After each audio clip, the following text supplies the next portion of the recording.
c'est quoi votre C'est que je préoccupation? veux parler avec le Rwanda. Pourquoi? Pour demander à M. Kagame Quoi? qu'est-ce qu'il a à voir contre mon peuple. Qu'est pour ça? Non, mais je ne pense pas que vous ne connaissez pas les raisons pour lesquelles Kagame s'éternise à l'est du Congo. Évidemment, le régime criminel de Kigali en profite parce qu'il découvre que c'est une région très riche en minerais et en produits de tout genre, agricoles et autres. Et il veut en faire maintenant son espace. Et ça, nous ne disons jamais, il n'y a rien à négocier. Bah voilà! Et Ce qu'ils n'ont à faire, c'est une seule chose, de plier bagarre. voilà! Et si je veux parler avec le Rwanda, c'est pour ça, pour dire, c'est quoi votre problème, pour nous laisser tranquilles. Ah, président Robert Lisanga Liboma, vous venez de dire que plier les bagages, c'est la seule chose que Rwanda doit faire. Parce que vous connaissez déjà ce que Rwanda cherche au Congo. Et après, vous cherchez encore de parler avec le Rwanda pour lui demander c'est quoi son problème pour nous laisser tranquilles. Président, une telle question, j'imagine que Rwanda va nous dire que laissez-nous vos territoires pour que nous puissions vous laisser tranquilles. C'est la seule réponse qu'il va nous donner. Monsieur le Président, combien de fois vous avez dépensé l'argent de l'État pour discuter tête à tête avec Kagame? Qu'est-ce qui a changé? Alors si je comprends bien, vous tenez de discuter tête à tête encore avec Kagame parce que vous avez toujours foi en lui. J'ai testé leur bonne foi, je n'y crois plus du tout. Maintenant, c'est la pression. Président, Kakayo Moko, plier les bagages, c'est la seule chose que Rwanda doit faire. Maintenant, c'est la pression. Et après, je cherche encore à parler avec Rwanda. Mais finalement, c'est quoi, président? Et si dans tout ça, ça continue? Si à côté de ça, le grabuge continue, nous continuerons à tenir pour responsable Kigali. Donc, autant de fois nous sommes agressés, tués, c'est autant de fois que nous allons toujours et toujours continuer d'accuser le Rwanda. Je fais quoi? Ah, ça signifie quoi? Borderline. Ah, On va ouvrir les placards et on va sortir les cadavres des placards pour montrer que ce pays a été trahi, pillé et volé plus que jamais vous pouvez imaginer avant moi. C'est la justice sereine. Vous savez qu'elle est déjà malade. On est en train de travailler à la remettre en place. Donc il faut lui laisser le temps de faire son travail. Parce que attention, on a affaire à parfois des chefs de famille, on a affaire à des gens qui tiennent à leur unité. On ne peut pas la jeter en pâture. On va ouvrir les placards et on va sortir les cadavres pour montrer que ce pays a été trahi, pillé et volé plus que jamais vous pouvez imaginer avant moi. C'est la justice sereine. Vous savez qu'elle est déjà malade. On est en train de travailler à la remettre en place.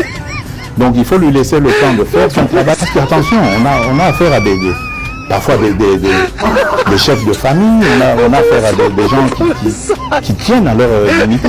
On ne peut pas la jeter en pâture. Dans les casseroles, là, et là je suis déterminé. Vous avez vu le ministre qui est là, il a cette mission.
Il faut avoir formaté beaucoup. Bandeli Congo, monsieur. Yassika.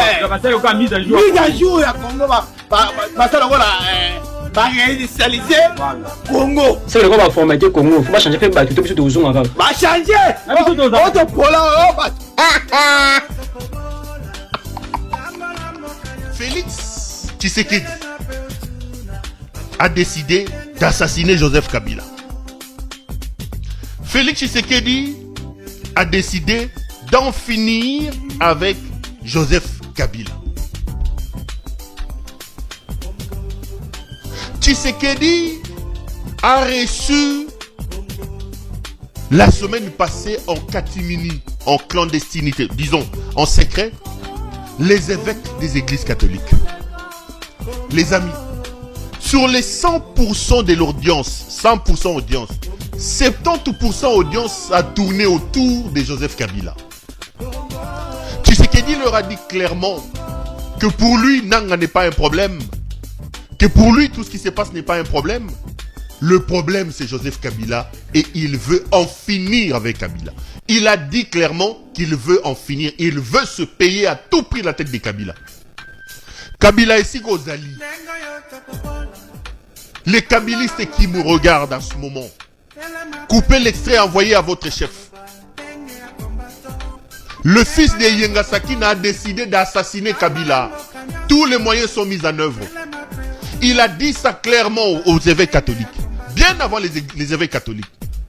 Tshisekedi est allé voir le président du Togo, Faure Gnassingbé. Il lui a répété la même chose. Que ce qui lui arrive, c'est Kabila. Il est temps d'en finir physiquement avec Joseph Kabila. Mais avant d'aller un peu plus loin, je voudrais ici dire à Tshisekedi, on peut être de mauvaise foi. On peut être fou comme vous l'êtes. Mais un peu de gratitude quand même dans la vie. Cette haine contre Kabila, qui n'a fait que faire du bien à Félix Tshisekedi. Je cherche à trouver même une seconde, deux secondes seulement à l'intérieur pour m'expliquer ça. Non, on va vous expliquer à vous. Tshisekedi a perdu aux élections, tout le monde le sait. Tshisekedi n'avait aucun diplôme, tout le monde le sait. Tshisekedi n'a même pas un diplôme d'État, tout le monde le sait. Tshisekedi n'a jamais travaillé, tout le monde le sait. Tshisekedi, son seul travail, c'était vendeur, plutôt distributeur de pizza, livreur de pizza. Tout le monde le savait. Avant le pouvoir, Tshisekedi dormait à la permanence de l'UDPS, allait vérifier. Et il n'avait pas une adresse à Kinshasa. Avant d'être président de la République, Félix Tshisekedi dormait à la permanence de l'UDPS. Ce type de toute sa vie n'avait pas de maison. On lui a posé la question comment il vivait. Il vous a dit qu'il vivait parce qu'il était Mario. Il bouffait l'argent de sa femme. Et sa femme était qui? Aide-soignante en Belgique. A changé ma pampers, ma couche, ma kolongola ba maman ba basali ba maman ba koko amindelo na basali basalite ko sukola bango. On les payait combien? 1400 1700 euros. C'est avec ça que cet ancien livreur de pizza vivait. Félix Tshisekedi. Moninga longolio na situation wana. Ata balobi ozandoki yango. Muto longolio na situation wana. Lelo yibi mbongo. Okomi milliardaire. C'est le type là que tu veux tuer aujourd'hui. Tu es en train d'ourdir, de fomenter des projets pour tuer ton bienfaiteur. Est-ce que même le ciel permettra ça? Kabila, omoni makambo lukaki. Kabila, omoni makambo lukaki. Muto abande komela ba Jupiler na Bruxelles. Komela ba left, soko ba left na Bruxelles. Jupiler, Soulard komela na Bruxelles. Ok, au commissaire président de la République. Aujourd'hui, Tshisekedi a décidé de tuer Kabila. Je suis très sérieux quand je vous dis ça. Je suis très sérieux. Dans les jours qui arrivent, Tshisekedi va ouvrir le procès de ce type ici. Que vous connaissez. Les messieurs ici, c'est les fameux Eric qu'ils ont présenté à la demi-heure. Eric était l'assistant de Corneille Nangaa. Il s'est fait arrêter en Tanzanie, extradé au Congo. La stratégie pour atteindre Kabila, pour détruire les biens de Kabila. Encore que Kabila, lui, il a des biens au Congo. Kabila a Kingakat, Kabila a Kashamanta, Kabila a Kundelungu, Kabila a tout. Lui, tu sais qu'il y a des chambres et salons chez lui dans les Kasaï orientales. Il n'en a pas. Mais il a acheté à Dubaï, il a acheté à Uccle, il a acheté des maisons partout. Mais Oya Kabila, hypnose, ils veulent ouvrir un procès. Dans le jour qui arrive, il y aura un procès public, diffusé en direct à la RTNC, de ce monsieur. Ils ont pris des noms. Rappelez-vous qu'il a cité Patience Aïba, il a cité Kabila, il a cité ceci, il a cité cela. Dans le procès public qui sera fait à la RTNC, le monsieur va citer les noms des gens. Voici le plan d'Helmut Ngeleka. Mes caméras l'ont repéré. À l'heure où je fais cette émission, ils sont allés déposer les armes à la ferme du général John Numbi, à Kasenga dans le Katanga. La ferme du général John Numbi, au moment où je vous parle, est remplie d'armes et de munitions, de bombes. Le monsieur va citer John Numbi. Il va dire que certaines armes se trouvent à la ferme de John Numbi.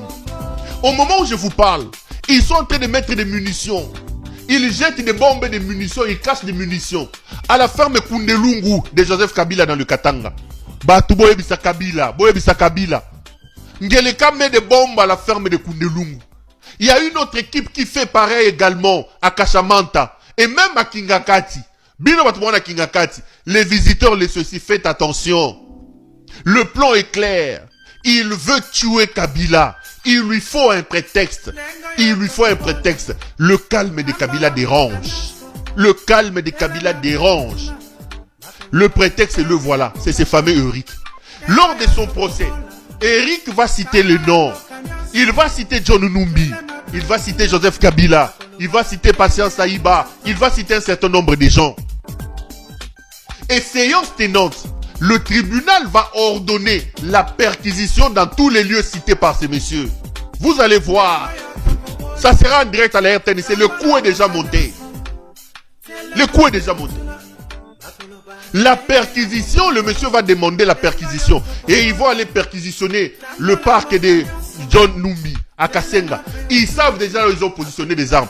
Ils vont aller perquisitionner Kingakati. Ils vont aller à Kashamanta. C'est ça le plan. Et ils vont trouver les armes qu'ils sont en train de placer au moment où je fais cette émission. Les armes sont préalablement placées dans toutes les propriétés de ces gens-là. Et lui va utiliser ça comme prétexte pour lancer une guerre. D'abord pour détruire les biens de Kabila, arracher ce qui peut l'être. Il dira que Kabila est impliqué dans un programme, dans un plan de déstabilisation du pays. Et ça lui permettra maintenant de lancer une guerre et de se taper la tête de Kabila. Le plan, il est là. Kabila, fabrication na yo alinga bomayo. Mes caméras sont formelles. Le plan est là. Déjà, ce qu'il fait, il est allé en Namibie parce qu'il savait que Kabila était là-bas. Il a donné 17 millions de dollars, corrompant les autorités namibiennes pour que renouveler visa à Kabila, Kabila na Namibie. C'est lui Ngeleka qui a fait ça. Ngeleka est allé en Tanzanie. Il a corrompu les Tanzaniens en passant par l'ancien président Jakaya Kikwete, qui faisait des tours à Lubumbashi pour aller les voir. 12 millions de dollars, il a donné à Jakaya Kikwete. Aujourd'hui, la Tanzanie n'est plus une terre paisible. Ngeleka infiltré. En Zambie, il a donné plus de 20 millions de dollars. C'est comme ça que vous voyez que la Zambie n'est pas un pays sûr pour tous les opposants. Johnny Chibangu rentre là-bas, il kidnappe les gens, il va avec... Où il trouve cet argent? Où trouve-t-il tout cet argent-là à dépenser? Alors que la régie des eaux a des problèmes de tuyauterie.